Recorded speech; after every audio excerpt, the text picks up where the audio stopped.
Hey guys, so I have been playing with the Sony a7S III for the last couple weeks. This is a crazy camera. It's been super fun to play around with it, see what it can do, test it out.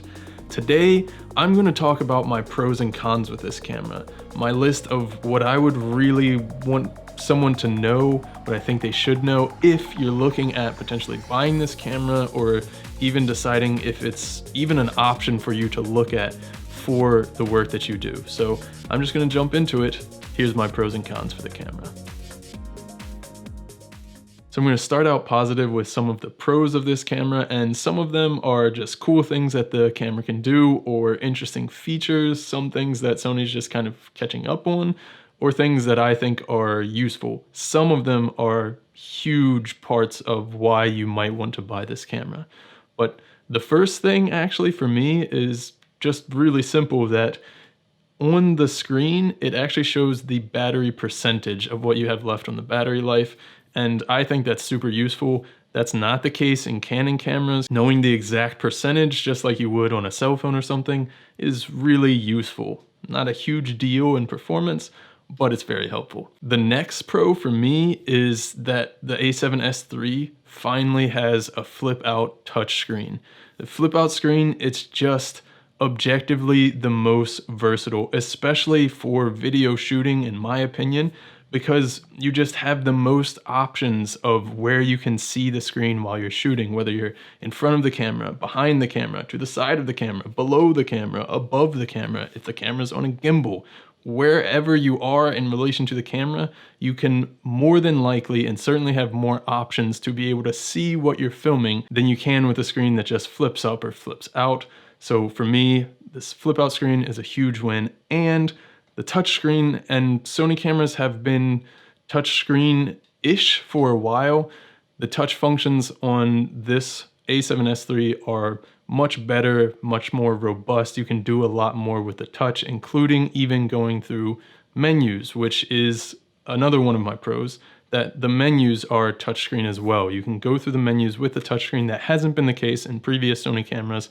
And for me, that just seems super logical, that it probably should have been that way for a long time, but it is now. And that is awesome, super handy, and helps get through the menus a lot faster.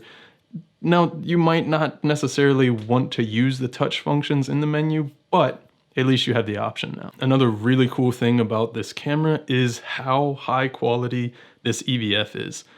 The sensor on this camera itself is like 12 megapixels, and the EVF is like over 9 megapixels. That's almost the exact same resolution that you actually have on the sensor, which is crazy. The image when you're looking straight through the EVF is awesome, and it's just really cool to have. Another pro for me is the dedicated S&Q mode, that stands for slow and quick.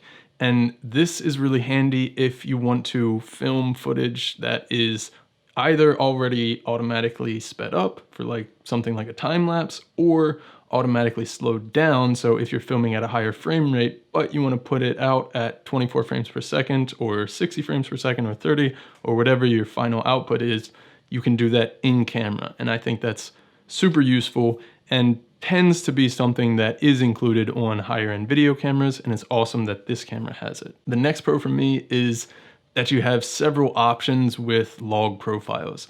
With the Canon mirrorless cameras, at least right now, the ones that have log profiles, like the R, the R5, and the R6, for now only have normal C-Log. They don't have C-Log 2, C-Log 3, anything like that.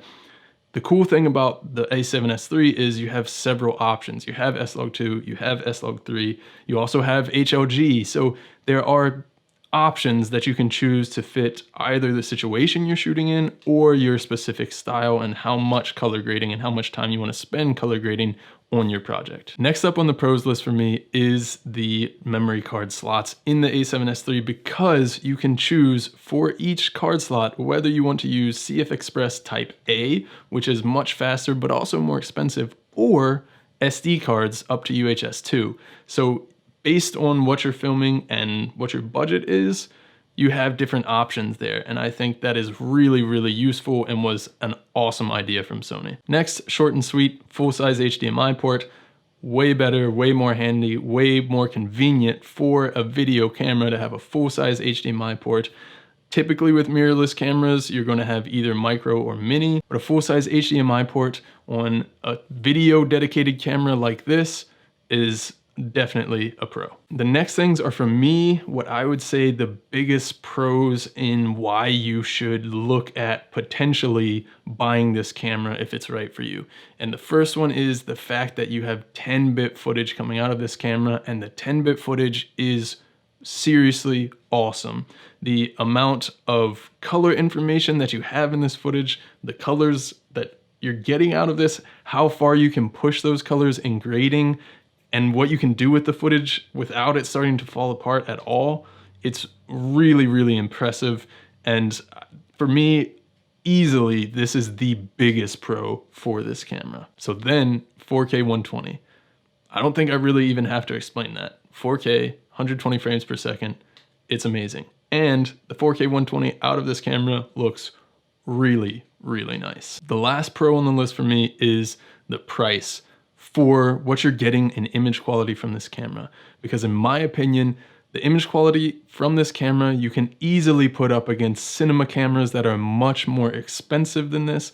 And if you're just looking at price to image quality, it's really, really good.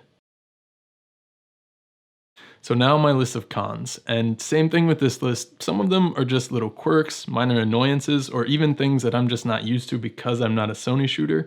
And if you are a Sony shooter, that just might be normal for you. Some of them though, I think are things that really could potentially be a deal breaker to certain shooters. So the first con for me is it weirdly takes a really long time to format memory cards in this camera. And even when you put a memory card in for the first time, it takes a couple minutes for that memory card to be able to be used at all. And little quirk, but if you're trying to go fast, you need to format a card, or you're just putting in a card for the first time, maybe it's brand new, you're gonna have to wait a minute before you can start shooting. So something to keep in mind. Another kind of small thing, but it really is frustrating for me because it slows down workflow a lot, is it's kind of confusing and just overly convoluted how the camera splits up on the memory card where different files are saved. You have one folder for where the photos are saved, and it's a subfolder in a different folder than where the subfolders for video files are saved. And then for video files, you have separate folders for your main file and if you filmed proxies, and it's just kind of convoluted and I don't think it makes sense. Again, this is one where if you're a Sony shooter, you're probably already used to it, so that's not a big deal, but for me, it's just annoying and adds some extra time to the workflow that I don't think is necessary. So the next con on the list for me kind of goes back to one of my pros in the earlier part, which is working with S-Log. And again, I do think it's cool that you have options between different styles of S-Log, but S-Log grading, it's a lot more work than grading C-Log. And again, with C-Log versus like S-Log2, S-Log3, you're not getting as much dynamic range and stuff, but grading it is really simple. You can really add contrast and saturation and typically be happy with it. Versus S-Log, there's more playing that needs to be done. Now, S-Log2 and S-Log3, especially S-Log3, which is what I've mainly been shooting in, versus C-Log, again, you have a lot more range and you can push and pull a lot more than with C-Log, but it's a give and take, and I do think that it is possible to be able to push a lot more like something like S-Log3 has, but also be able to get to a good image quicker like something like the different C-Log flavors have. So for me, the workflow side of that is a little bit of a con. The next con, again, going back to something I said earlier in the pros, the menus. And it is cool that the menus are touchscreen, but I've heard people say the menus are much better and more logical now, and that's just not true. The menus aren't better. The menus are the exact same. You just happen to be able to touch screen through the menus now. The menus, they're just not logical.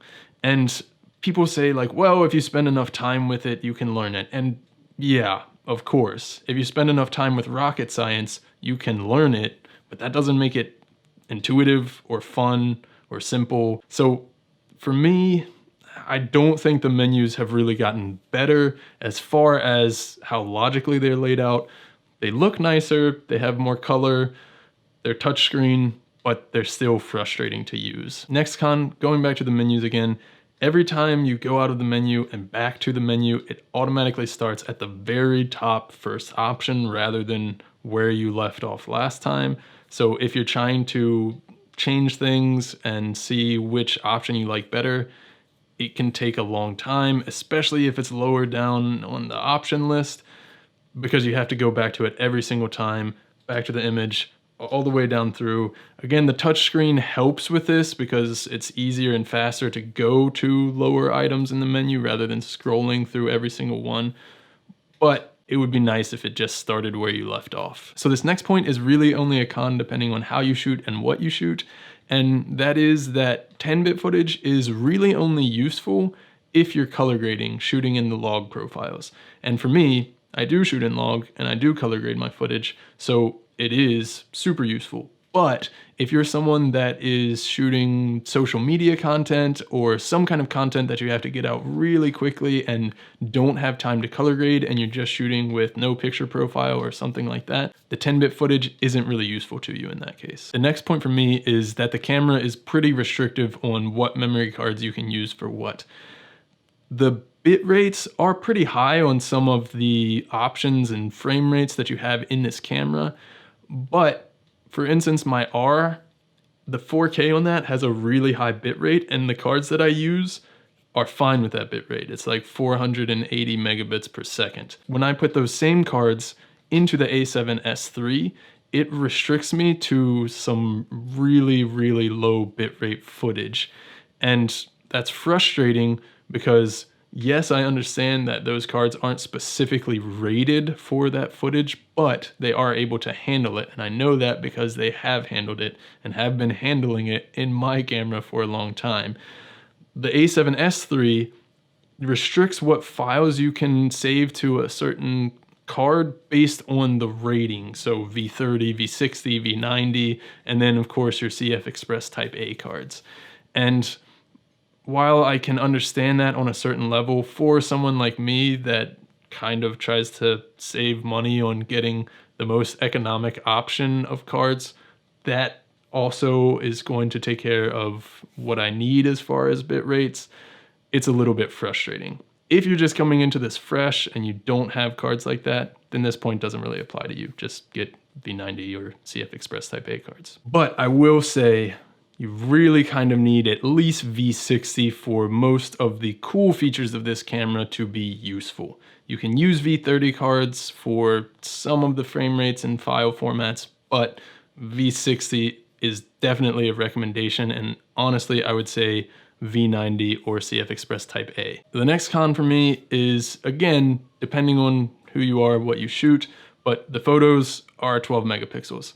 If you only shoot video, that is probably a pro for you because you have a sensor that is optimized for shooting 4K video, and that is definitely good for someone who is just shooting 4K video. But if you are a hybrid shooter, 12 megapixels really is not going to cut it on photography side if you're trying to do any level of professional work with this camera as far as photography goes.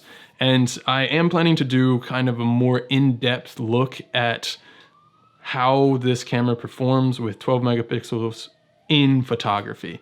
But in my opinion, if photography is a big part of what you do, this camera is not going to cut it for you. The next con, and it's kind of a little thing, but I think people underrate how important this actually is, and that is that the grip, while better than the a7 III grip, is still pretty small and pretty uncomfortable. And for something that you're literally holding in your hand all day, and especially when you're holding a bigger lens like this 135mm f1.8 G Master lens that is heavy, holding that all day from that tiny grip, it's gonna get uncomfortable. and even just holding it for a little while is not super comfortable. And again, this isn't a deal breaker for everybody, and for somebody that's going to have this camera either on a tripod or gimbal or something all the time, it doesn't even matter. But if you're hand holding this a lot, and I think a lot of people that are getting this camera plan to be shooting handheld a lot, I don't think it's comfortable at all, especially for holding long periods of time with a heavy lens. The next con for me is when you're talking about a dedicated video camera at this price point, not having XLR inputs is kind of a big deal. And it's a mirrorless camera. I don't know of any mirrorless cameras that do have XLR inputs, but again, this is a pretty dedicated video camera at a pretty high price point. Not having XLR is a big deal depending on how you shoot and what you shoot. There is the option of the hot shoe XLR inputs that Sony has, and I think that's a really cool idea, but practically it has some issues. The 4-track audio option on the a7S III doesn't get recognized by any of the current editing softwares. Now, I will say this will probably change in the future, but it doesn't work right now, and you would have to process it through another program before you import it, and that slows down workflow a lot, and it's just not a practical option right now. In the future, that may be different, but right now, that's where we're at. Next con for me is that the IBIS is basically non-existent in this camera. I don't even see it working in most cases. You have to be really, really steady already in order for the IBIS to take out any of those micro jitters. And I don't even know that I would say that this IBIS actually takes out micro jitters in and of itself. You do have the enhanced mode where it crops in digitally a little bit. You also have the option to turn IBIS off and bring that into a software in post and use the gyro information from the camera to stabilize it, and that does work really well. But again, if you're talking about a quick workflow, which is something that I think a lot of people going for this style of camera would want, that does slow things down a lot. Then back to the LCD screen, and I talked about how the flip out screen on this is definitely a pro for me, but the resolution on this LCD screen is relatively low, and it's not terrible. It's better than some of Sony's other cameras like the a7 III, but it's still pretty low resolution. The next con for me would be the workflow with the footage in this camera. They are very data intensive, and a lot of, especially if you don't have the V90 cards or the CF Express Type A cards, are going to be relatively compressed or potentially extremely compressed. And that makes it really hard on your editing computer. And one thing that I was excited about that I thought might be kind of the saving grace here was that there is the option for all eye footage on this camera, which has not been the case with like the a7 III.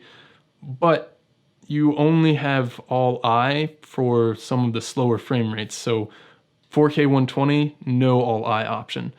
So if you're doing a lot of higher frame rate stuff, the workflow with this is going to be extremely slow and difficult and very processor intensive on your editing computer. All right, this is probably the biggest thing that could be a deal breaker for most people as far as how I see it. And that is, like we said, workflow with this can be pretty difficult because of the files, the file sizes, and the compression. What I was planning is that I would just save proxies on the second card in this camera. Well, you can't do that in this camera. You can only save proxies to the same card that the original video file is being saved to. You can't split up one card original file and one card proxy file, which means that you're even more restricted by the speed of your SD card or your CF Express Type A card. So for instance, if you're trying to film 4K 120 onto a V60 card, you don't have an option to film proxies because the camera isn't capable of doing both to that speed of card. That's really restrictive for me, and I think that is a huge con when it comes to being able to have a way to make your workflow run faster. Basically what it means is that you have to create proxies on your computer, and that's going to add a lot of time to your post-production workflow. Another thing that's a con for me is the on-screen displays are split up weird, and I at least haven't been able to find so far a way of having, for instance, histograms and a level on the same screen, and even histograms with information like what frame rate I'm filming in. And if there is a way to do that, please let me know in the comments, because that would be so helpful.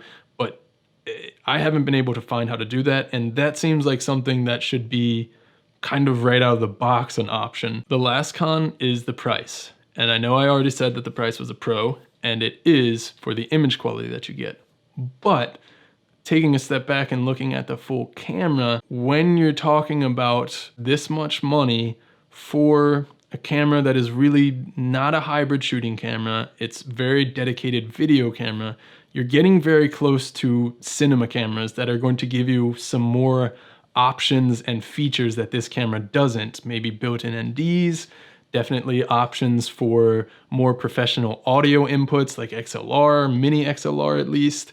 And this camera doesn't have that. So it's kind of narrow in the field of what kind of video maker or filmmaker can use this camera at that price point, where it wouldn't make more sense for them to go a little bit more expensive and get more of a cinema camera. So that was my list of pros and cons for the a7S III.